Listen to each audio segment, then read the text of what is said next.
I got revenge on my school bully. Story time. When I was younger, I went to school with this boy, and we'll name him Max, but he would always pick on me. Like, all the freaking time. And unfortunately, we had the same gym class together. So one day while we were in gym, I was walking around with my friend named Kayla because we didn't actually participate. But Max thought it was a good idea to put gum in Kayla's hair. So he comes up behind her while we were walking and then takes the gum out of his mouth and twists it in her hair. Like, ew, who does that? But anyway, she ended up crying and she had to go to the nurse to get it cut out of her hair. And Max never got in trouble. So I decided that I was gonna get even.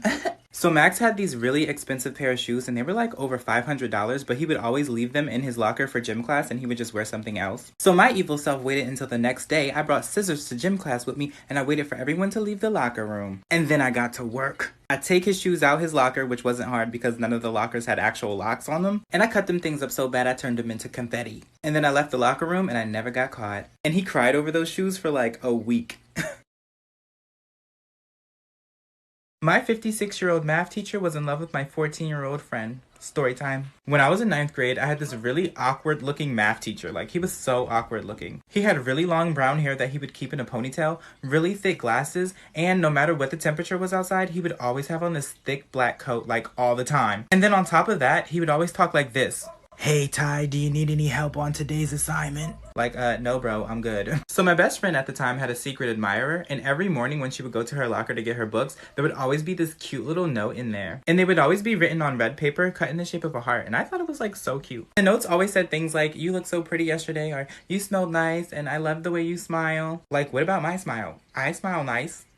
But anyway, we decided that we were going to find out who this secret admirer was. So we hid in this staircase down the hall so that way we can see everybody who comes up to her locker. And we were in there for hours, but then finally, we saw our creepy math teacher walk up to her locker and then he slipped a red note inside.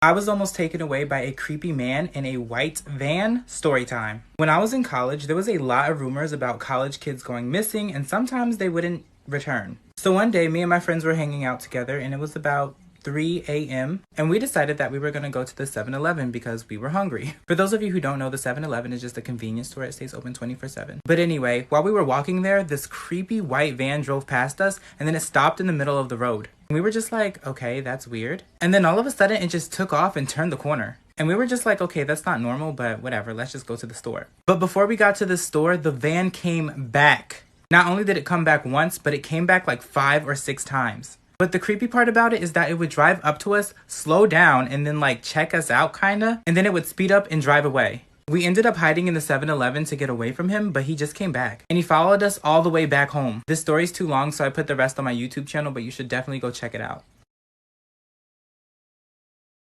My best friend tried to kill me. Story time. A couple years ago, I was living with my best friend, and we'll name him Shampoo. Everything started out fine, like it was so good. And then one day when I came home from work, he was having this huge party. And I don't mind my roommate having a party, but it was like, 1, why wasn't I invited? And 2, the whole house was destroyed. There was trash everywhere. So I walk in and I am mad, but I'm like being nice to everybody, you know, like being fake.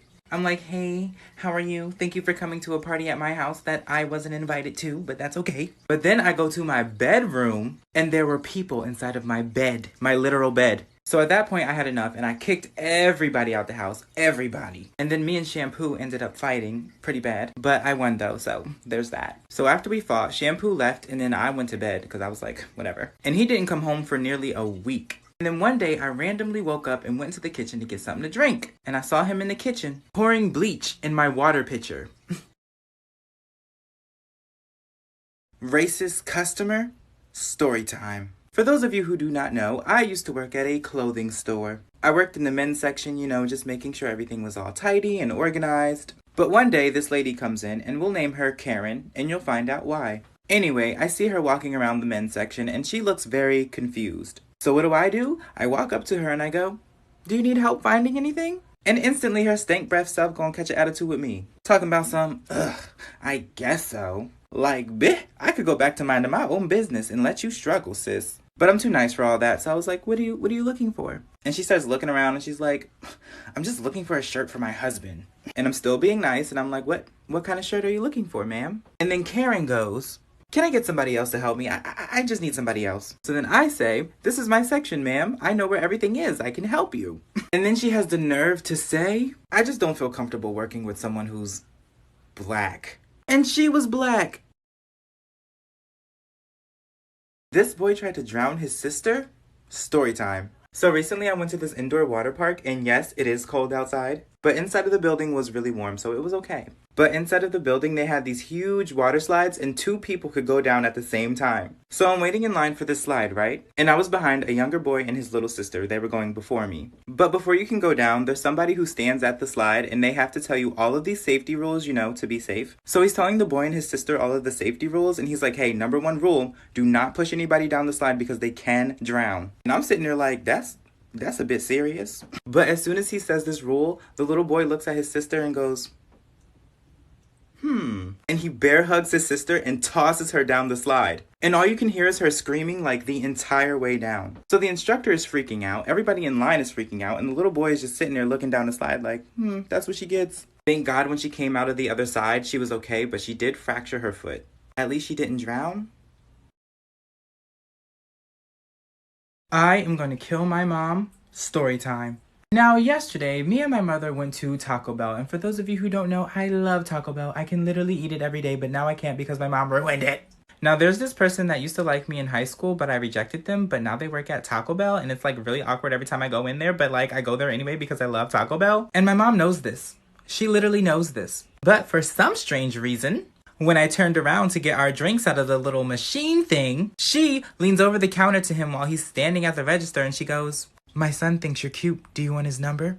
And of course the boy says yes because he used to like me in high school, and she actually gives it to him. And I literally had no idea that this happened until we got home. And the only reason I found out is because he called me and I answered the phone not knowing who it was. So he tells me what happened and I'm like, wow, that's funny. And then he asked me on a date this weekend. And I'm way too nice to hurt his feelings and tell him that my mom was just joking, so I agreed to it. Now I have a date on Saturday.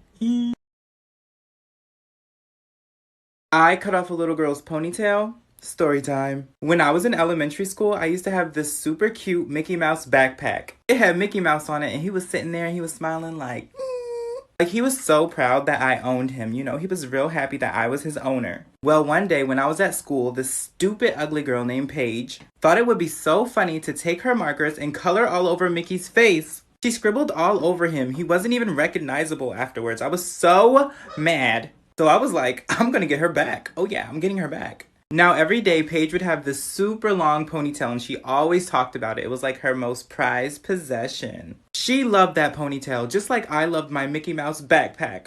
So I went over to my desk, I grabbed the scissors out of it, walked up behind Paige, gently grabbed her ponytail so I can get a good cutting angle on it. And then I may have took my scissors and snipped it right off. And when she turned around, I was standing there like, I used to be best friends with a serial killer. Story time. When I was in college, I moved into a dorm room with this boy and we'll name him Bunny, but we became best friends. But he started to become a little bit clingy. So clingy to the point where he would literally take his mattress off his bed, put it in my room on the floor, and sleep in there with me. Like, we're together all day. The least you could do is sleep in your own room. So I decided to tell him how I feel, and it went well, I think. And finally, he started sleeping in his own room again. Thank God. But shortly after that, I started having trouble sleeping. Every time I fell asleep, it felt like somebody was watching me. So one night, I decided to turn off all the lights and just pretend to sleep to see if anybody came into my room. Well, somebody did. Bunny had opened my door, and I heard his footsteps come all the way over to the side of my bed. And then they sat there for like 15 minutes. And I was so scared, so I didn't do anything. I just sat there. The next day, I decided to go confront him, but he wasn't inside of his room. But I did do some snooping, and I found photos of people sleeping in his bedroom. Full story on YouTube. I pushed my grandmother out of a window. Story time. When I was younger, me and my brother used to fight like all the time. And a lot of the times it would just go way too far. So one day, me and my brother were at my grandparents' house because we were helping them paint their house. And we got into an argument on the way there, so we were already mad at each other. Now, when we got there, my brother was even more mad because my grandparents didn't have enough paintbrushes for both of us to use. So my grandpa went to the store to get some more paintbrushes, and we went upstairs to help my grandmother paint. Now, this is where things get a little crazy. When we get upstairs, my grandmother handed me a paintbrush so I could help her, and she told my brother that he had to wait until my grandfather came back from the store. He did not like that answer at all. So when I picked up the paintbrush, he tried to snatch it from me. And I was not letting that thing go because it was my paintbrush, and she said that I could use it. So I rip it away from him. He gets mad and he pushes me. I fall into my grandmother, who then dramatically falls out her bedroom window on the second floor.